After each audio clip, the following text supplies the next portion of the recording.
Yeah, I just wanted to show the craziness we have going on right now. So basically we have this organizer who's running an event this weekend, and they want a setup where they have a start, a finish, and then in the middle two timing triggers. So basically split timing, and then for the split timing, they're gonna have these signs. These go up to about 6 feet.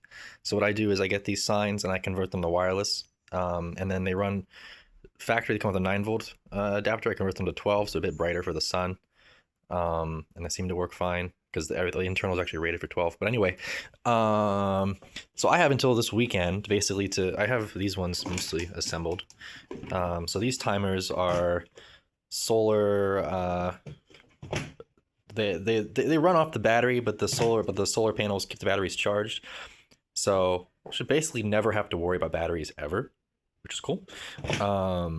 And I think this is the design that all of our timers kind of follow, except this is going to be replaced with a dedicated circuit board at some point, because right now it's all point-to-point wiring. I mean, this is going to be mounted in there. I was messing with something, but like this is our charging circuit. This is our ESP32 and radio, and then you see for the mic we have just a transistor just zip tied on there, and then a diode across there, and then some circuitry for here for the debounce and protection on the input. So it's very point to point, and it's very time consuming to assemble. So I have a board in progress, and that's going to replace a lot of this stuff. But for each one of these, I got to duplicate all of that wiring and things. And in the future, probably we'll have one panel instead of two. We only draw around 30 milliamps, which is a lot, but it gives us a lot of flexibility with the radio stuff. If someone comes to me and says, actually, we want to run it indoors and we don't have Wi-Fi and all these things, well, guess what? The whole platform is already built in the ESP32. If it was on the STM32, we would have to redesign things every time. So that's nice. And also with that power draw, we don't have to worry about. We still don't have to worry about batteries, right? Like these batteries, the EBL ones, they're like $2 a cell, and we have like what 2,800. I think they're actually like 25. I say 28, but foreign company they overrate everything a little bit because there's nothing, you can't really sue them. So they're actually 2,500 milliamp hours. But this, like, even if the solar panels like were covered with dirt, it would run all weekend with the off the battery. So that power draw, a lot of people will say, oh, the power draw at ESP32 is too high. It's fine, okay? And realistically, like, the solar panels put out around 300 milliamp hours and like 90 degree temps. So it should basically never be an issue with batteries. Anyway, I got to build 3 more of those before it is Tuesday at this time. And I got to finish those. I just got so for the base station, what I've been doing is for some organizers, I just have this in a box. We're going to be a little bit more professional, and it's actually going to be in a bigger box, and the bigger box is going to have a display on it. So this is like an 800 nit touchscreen display, very expensive for a display. I didn't realize how expensive displays are. I wanted a transflective display. It's about the same price, actually more expensive if you can find a good decent transflective display. Everyone's just like, I'll just put OLEDs on it. OLEDs suck. But anyway, this is our bright display that we're gonna use in the sun. I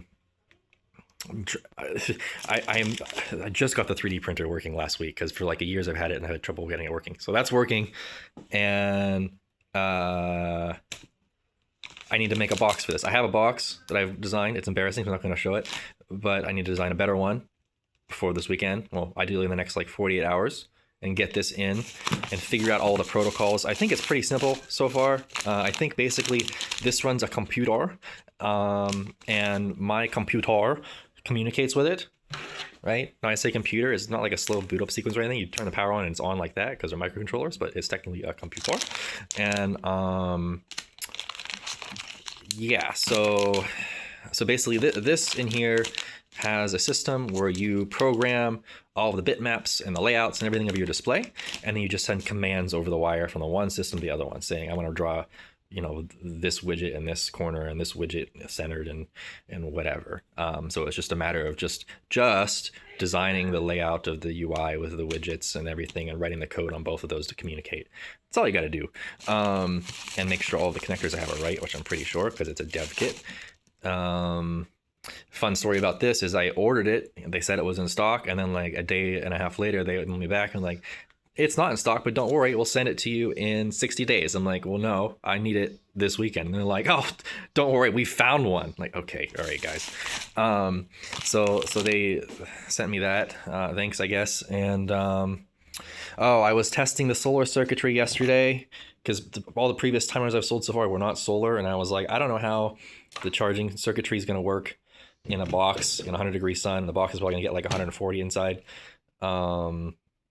So yeah, this chip got up to like 120 C when the battery pack was low, which I'm kind of like about. So I ordered some small 6x6 mil heat sinks to glue on there to help that chip a little bit. So it should be a bit better. And we measured that using the top Don here.